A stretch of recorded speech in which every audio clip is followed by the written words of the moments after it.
नमस्कार दोस्तों, दिल्ली के सड़क किनारे नमाज अदा करते नमाजियों को लात की ठोकर से मारती यह अमित शाह की पुलिस है। यह दिल्ली का इंद्रलोक इलाका है। शुक्रवार का दिन है।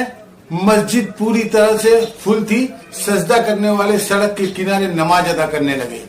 अमित शाह की पुलिस ने देख लिया और फिर जो हुआ वह आपके सामने है। वीडियो में दो पुलिस वाले हैं।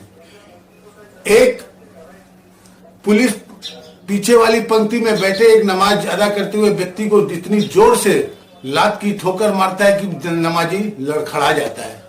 उसके उपरांत पहले वाले एक पुलिस वाले ने नमाजी को जूते के की ठोकर मारता है जिससे वह लड़खड़ा कर गिर जाता है। इसके बाद पुलिस वाले उसका कंधा पकड़कर खींचते हैं, मगर नमाजी है कि अपनी सजदा करने के पहले वहां से उठता नहीं है। दोस्तों, जब दिल्ली में पुलिस नमाजियों को लात से मार रही थी, उसी वक्त हमारे हिंदू धर्म में भगवान शिव के लिए मनाया जाने वाला पर्व शिवरात्रि भी था और भारत के बड़े बड़े मंदिरों में भयानक भीड़ थी। हालात यह थी कि मंदिरों के बाहर एक एक किलोमीटर तक लाइन लगी हुई थी। भक्त सड़क पर लाइन लगाकर खड़े थे, लेकिन क्या यहाँ किसी पुलिस वाले की ऐसी नीच हरकत करने की हिम्मत होती है? नहीं होती है, क्योंकि यह तरीका ही गलत है। पुलिस का एक मैनुअल होता है, उसके अनुसार पुलिस को कदम उठाने चाहिए। किसी भी आम आदमी के साथ इस तरह की हरकत करना कभी शोभा नहीं देता पुलिस का। लेकिन ऐसा क्यों हुआ आप जानते हैं? इसलिए हुआ कि पिछले 10 सालों से पुलिस ने हिंदू मुस्लिम का जो जहर समाज में इंजेक्ट किया है, अब उसका रिएक्शन दिखाई देने लगा है। चलिए इस बात को छोड़ दीजिए।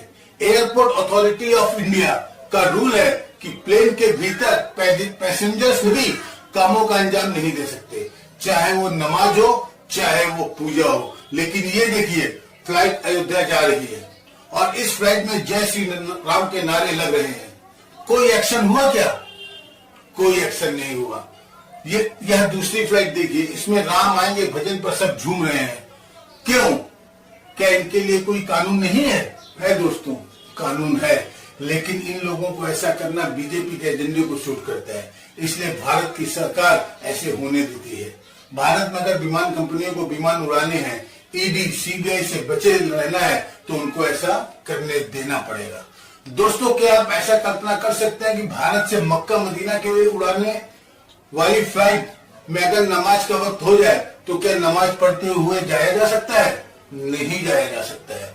मुसलमानों के नमाज पढ़ते ही कानून का उल्लंघन हो जाता है और भजन गाने में कानून का उल्लंघन नहीं होता है।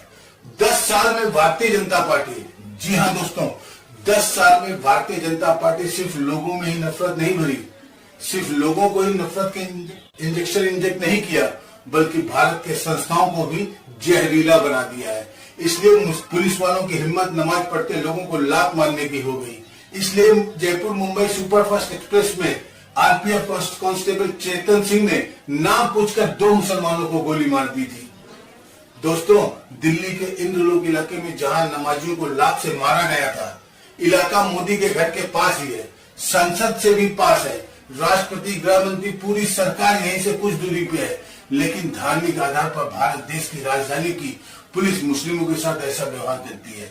दिल्ली पुलिस मोदी सरकार से हुक्म लेती है, तो क्या मोदी सरकार ने दिल्ली पुलिस को ऐसा हुक्म दे रखे हैं? क्या दिल्ली पुलिस को ऐसी ट्रेनिंग दी गई है कि गधे की तरह लात मारना है? जब ये बात उठी तो पुलिस वालों को सस्पेंड कर दिया गया। ठीक हुआ। मुस्लिम देश अबू धाबी में नरेंद्र मोदी मंदिर का उद्घाटन करते हैं, बहुत अच्छी बात है। दिल्ली में सड़क पर नमाज पढ़ने पर 1000 रुपए का फाइन है, ठीक बात है।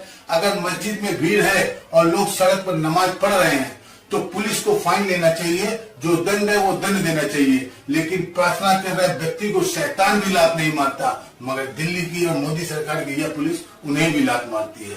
देखिए, मैं बिल्कुल खरी बात कहता हूँ, इसलिए बदनाम हो जाता हूँ, इसलिए गालियां गाता हूँ। हिंदू हो या मुसलमान, सब मेरे भाई हैं, मेरे देश के लोग हैं। हम सबका खून एक ही है। अगर किसी के साथ अन्याय होता है तो अश्विनी मिश्रा जरूर बोलेगा। अभी के लिए इतना ही। राम राम, दुआ सलाम, जय।